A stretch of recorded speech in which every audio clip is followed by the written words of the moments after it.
PV signé par les responsables de tous les partis politiques qui prouvent que vous avez gagné. Ils n'ont pas produit ça. Pourquoi? Parce qu'ils savent qu'ils ont triché et qu'ils ont perdu l'élection. Ils le savent très bien. Donc, le MRC dit, on a tiré les leçons de ce qui s'est passé avant. Maintenant, on ne vient plus avec le programme inscrivez-vous et allez voter le jour du vote. On vient maintenant avec un autre programme avec 4 lettres. Depuis plus de 2 ans, le MRC dit, répète toujours. Le programme est en 4 lettres. Et vous allez voir qu'une lettre répond exactement à votre question. Le programme est ainsi, inscription massive sur les sites électoraux, voter le jour du vote. Il y a maintenant une 3e lettre qu'il n'y avait pas avant, surveiller le dépouillement. Si M.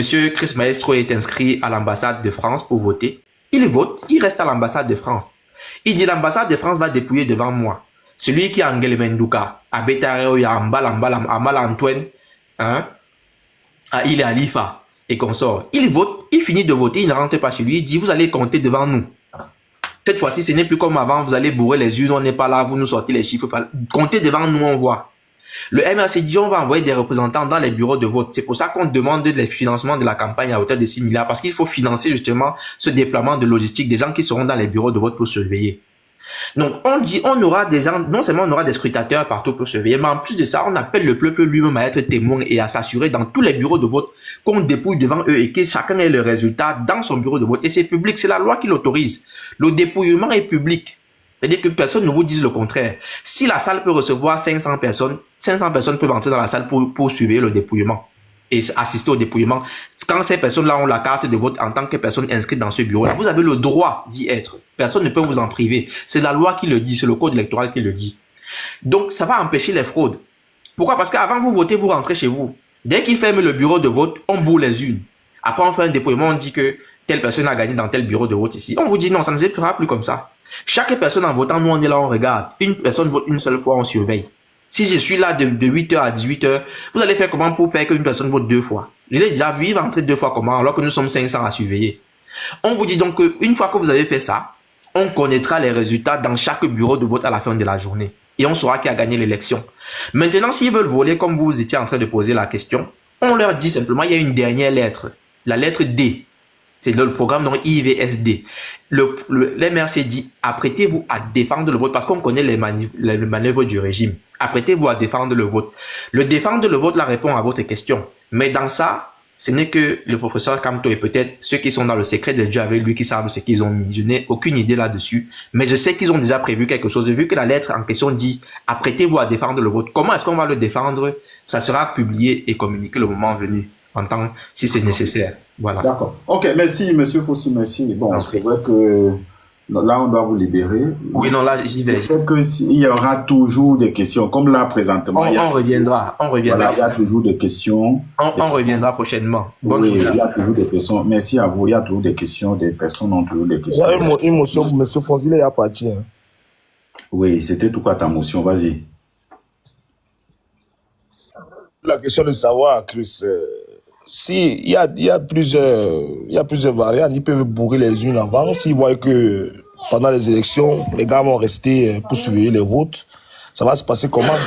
Et au cas où les gars restent surveiller les votes, comme on sait qu'on est dans une dictature, ils mettent des gens dehors. Voilà, ils font ce qu'ils ont à faire, ils bourrent comme ils ont à bourrer, après ils disent que ce n'est pas le résultat, eux aussi contestent. Ils contestent les résultats que le MS va donner dans un bureau de vote. C'est aussi une possibilité qu'ils peuvent avoir. Parce que quand on réfléchit, il faut savoir qu'eux aussi réfléchissent comment ils vont contrer tout ça. Oui, ou alors, après le dépouillement, ils peuvent tout simplement rebourrer les unes. Oui, et dire que ce n'était pas ça. Mais aussi, Lionel, et aussi, il faut aussi comprendre un truc, c'est que la responsabilité n'est pas seulement aussi du MSC, hein, tu vois. La responsabilité engage aussi les Camerounais. Parce que ce n'est pas là au moins il faut qu'on essaie un peu d'être aussi un peu honnête parce que la responsabilité n'est pas seulement du MSC. C'est pas comme si le MSC voilà, c'est un intérêt pour le MSC, tu vois. Ce n'est pas que pour le MSC parce que nous par exemple qui ne sommes pas du MSC, qui ne sont pas qui n'ont pas la carte, je veux dire, tu vois. La responsabilité aussi c'est nous. Dans la mesure où, si on va, les gens qui vont aller aux élections, tu vois, on va aux élections, on va aller voter, et que là, lors du vote, on dit que, moi, je sais que ma famille, on est 10, on a voté au MSC. La famille de tel, ils sont 20, ils ont voté au MSC. Et l'autre famille, ils ont voté. Après, à la fin, on dit non, c'est plutôt RDPC qui a gagné. Je pense que il nous faudra, ça ne va pas être la responsabilité des membres du RDPC, que nous-mêmes, les citoyens, là. C'est là où je comprends un peu très bien où ce qui veut dire surveiller et voter. Surveiller le vote. Voilà, surveiller et protéger le vote là. Parce que c'est aussi là. Ça engage beaucoup plus aussi. On a un problème, on a une mauvaise façon aussi de comprendre les choses. Le MSC n'est pas aussi quand même la personne qui peut tout faire. Non, c'est pas ce que dit Chris. Comme tu sais, j'ai jamais dit ici que j'ai jamais dit sur ce panel que le MSC peut tout faire. Le MSC a de très bonnes idées, mais il faudrait que nous, les citoyens, on puisse prendre notre destin en main. Parce que le MSC ne peut que nous guider. À un moment donné, si par exemple dans un bureau de vote, si dans un bureau de vote, on dit par exemple que le MS a gagné à 85% et que la Cour constitutionnelle, celui qui crie là, Paul Biya, il sort, il dit que c'est Paul Biya qui a plutôt gagné avec 85%, il inverse les choses. C'est à nous maintenant de bouleverser cette Cour constitutionnelle parce que je dis toujours qu'avec Chris, on ne peut pas être dans une dictature, on s'attend à la logique. Dans la dictature, il n'y a rien qui est logique. Le MS va gagner. L'autre, comment on l'appelle là? Qui c'est qui là? TS quoi là? TS Lyrique. TS Amodios. Non, pas Amodios. Je connais Amodios. L'autre là, c'est Lyrique quoi là. Il dit ça vient un peu. Qu'est-ce qui vient un peu? Qu'est-ce qui vient un peu? Mon frère. Qu'est-ce qui vient un peu? Ouais. Même le jour où on dit qu'on va causer ensemble, vous venez toujours avec ces mots que ça vient un peu. Qu'est-ce qui vient un peu? Si on te pose la question de répondre, de savoir que quand tu dis que qu'est-ce qui vient un peu, ça veut dire quoi? Qu'est-ce qui vient un peu? Qui t'a dit que ça empêche ce que on pense? On peut arriver au point où ce régime refuse d'officialiser le professeur Maurice Kamto. Et qu'est-ce qu'on fait? Quand tu dis en bas que ça vient un peu, que veut dire ça vient un peu? En tout cas, Chris, je ne sais pas si tu as écouté. Hier, j'étais en train de scroller sur mon TikTok. J'ai écouté un live où il y a un monsieur, un Birois, qui disait que le Cameroun n'est pas le jouet. Ils sont là pour la population.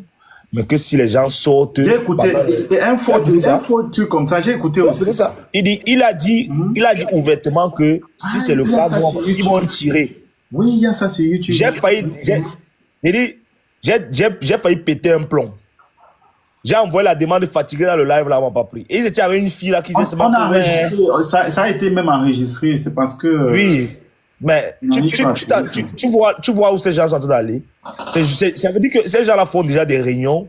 Ils se disent peut-être que bon, si au cas où ils sortent, on va tirer sur 4 ou 5, c'est que sur le reste, ça va fuir. C'est pour ça qu'il dit que les Camerounais ne se rendent pas compte du combat qui les attend. Il faut qu'on soit prêt, vraiment prêt moralement au moment venu. Il faut qu'on soit très, très prêt moralement.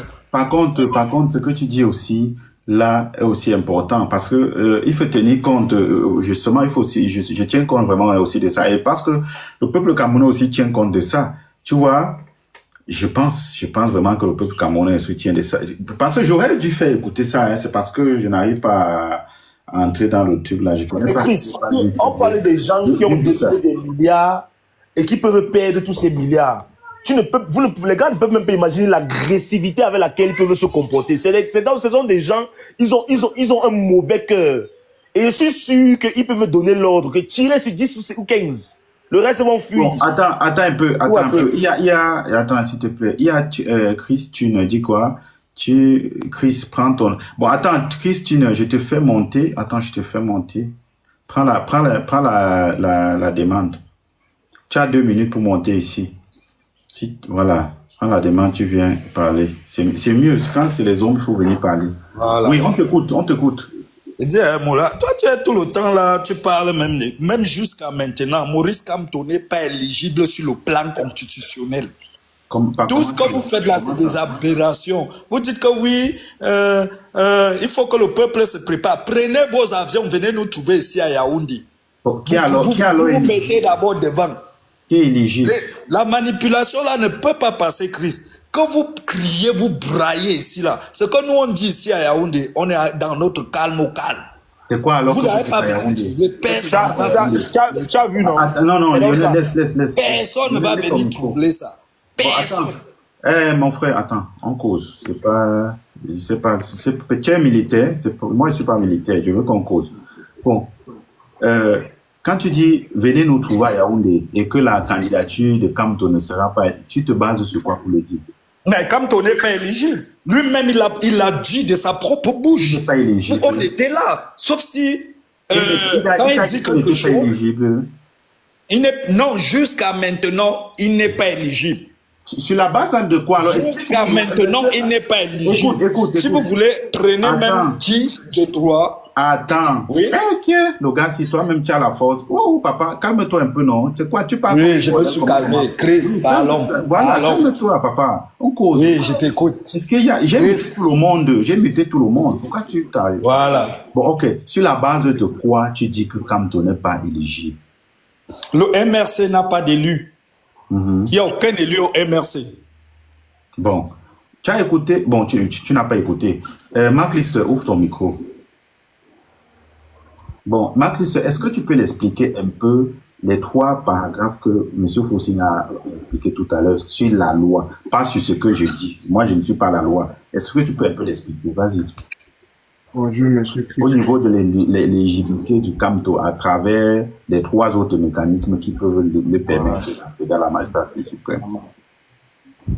M. Christ, vous savez, les conditions d'éligibilité, de validité d'une candidature à l'élection présidentielle sont les suivantes. Être investi par un parti politique ayant un élu représenté à l'Assemblée nationale ou simplement dans une assemblée municipale. Ça, c'est une chose. Article 15, alinéa 3, plus article 121 de la Constitution, article 15, alinéa 2 et 3 de la Constitution, plus article 121 du Code électoral.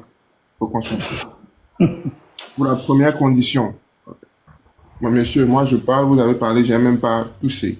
Monsieur, pardon, vraiment, il faut, si on se respecte quand même, au moins quand quelqu'un parle, on met le micro et que... Parce que la condescendance... C'est irrespectueux que quelqu'un parle et tu ris. C'est ce qui caractérise la bureaucratie ambiante de Yaoundé, la condescendance. Ce sont les mentalités que nous voulons justement endiguer. C'est très important. On reste pédagogique, factuel, scientifique, objectif. Quelqu'un vient nous ramener la condescendance de Yaoundé. Alors, nous vous disons dans ceci, par rapport à la première condition, application au cas d'espèce, est-ce que le MRC comptabilise les élus en son sein, notamment les conseillers municipaux? On vous répond oui. On vous répond oui. Faut-il, maestro, attendez le moment venu. Faut-il à évoquer la raison pour laquelle on ne veut pas publier les noms des conseillers, les conseillers municipaux, les élus municipaux pour le moment? Protéger, le but est quoi? Protéger leur sécurité. Protéger leur sécurité et diffuser l'information le moment venu, c'est-à-dire le moment où le corps électoral sera convoqué en juin et où les candidatures vont commencer à être déposées. C'est aussi simple que ça. Donc, ne mettez pas souvent l'emphase ou le mur sur la possibilité d'avoir un député. Il y a aussi la possibilité d'avoir des élus municipaux. Est-ce qu'on se comprend? Sachant que tout mandat impératif est nul. Parce que quand on parle de l'article 15 alinéa 2 et 3, on fait simplement référence au cas du député, du parlementaire. Mais pour les conseillers municipaux, il faut regarder uniquement et rien que le code électoral, l'article 121. Et donc, ce qui se passe à cette question, tu vois, je viens de répondre à la première condition. Deuxième condition, être investi par un autre parti politique alors, qui a également soit un député, soit un élu municipal. Vous l'avez vu ici, la jurisprudence a été... La soft jurisprudence a d'abord été évoquée, puis la jurisprudence pour la liabilité a été évoquée. Que ce soit pour le parti Univers avec Monsieur Cabral Libi et pour 2025 avec Monsieur Akeremouna, la situation est claire. Que ce soit pour M. Nietzsche, la situation est également claire. C'est le même carnaval, le même cheminement, le même raisonnement juridique à avoir. Troisième cas de figure, et application au cas d'espèce pour ce deuxième cas de figure. On sait que Nietzsche a démissionné du RDPC, du SDF pour rejoindre l'APC, constituer son parti politique, l'Alliance Pacifique pour le Changement, l'APC.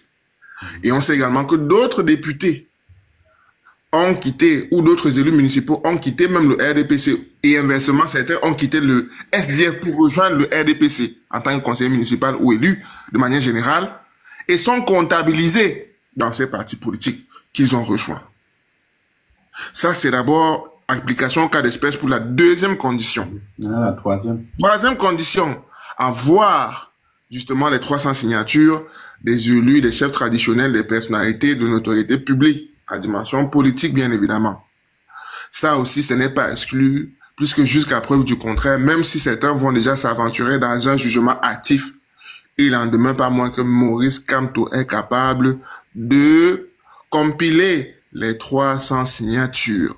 Ça reste donc dans le cas de la candidature indépendante une possibilité clairement envisageable. Donc les trois possibilités, tu l'auras compris, sont parfaitement envisageables dans le cadre de la candidature de Maurice Kamto à l'élection présidentielle. Voilà. Merci Marie, c'est bon, c'était un peu ça. Voilà, monsieur l'autre là qui est monté là. Vous avez un peu compris, écoutez les trois. Moi, j'ai pas parlé, hein. Moi, ça me concerne pas. Hein. Ceux qui savent mieux expliquer, moi, je les donne tout la parole. Maintenant, pour revenir, oui, justement, je sais que tu vas parler. Justement, je dis maintenant pour revenir à un mot aussi que vous avez dit. Vous avez dit, prenez vos avions, vous venez ici à Yaoundé. Bon, en fait, tu veux parler de quoi? Je sais pas de quoi tu veux parler. Déjà, tu ne veux pas Kamto. Tu l'as dit, tu ne veux pas Kamto. Et quand tu me dis de prendre mon avion, venir, finalement, tu veux quoi? Est-ce que tu peux t'exprimer? Ouais. Quand tu me dis déjà, je ne veux pas Kamto, c'est pas moi qui ne veux pas Kamto. Kamto même s'est mis de côté en 2020. Personne ne l'a exclu. Lui-même, de sa propre bouche, s'est levé. Il a dit, il sait qu'il ne pourra pas participer. C'est là. Sauf par erreur, vous allez nous dire. C'est vous qui dites que, vous dites que c'est le gonzement du droit. Lui-même de sa propre bouche, en 2020, a dit qu'il ne pourra pas participer. Faute de participer aux élections législatives et municipales. Ici, à Mon Dieu, disons, nous étions là. C'est vous-même qui dites que c'est le pape du droit.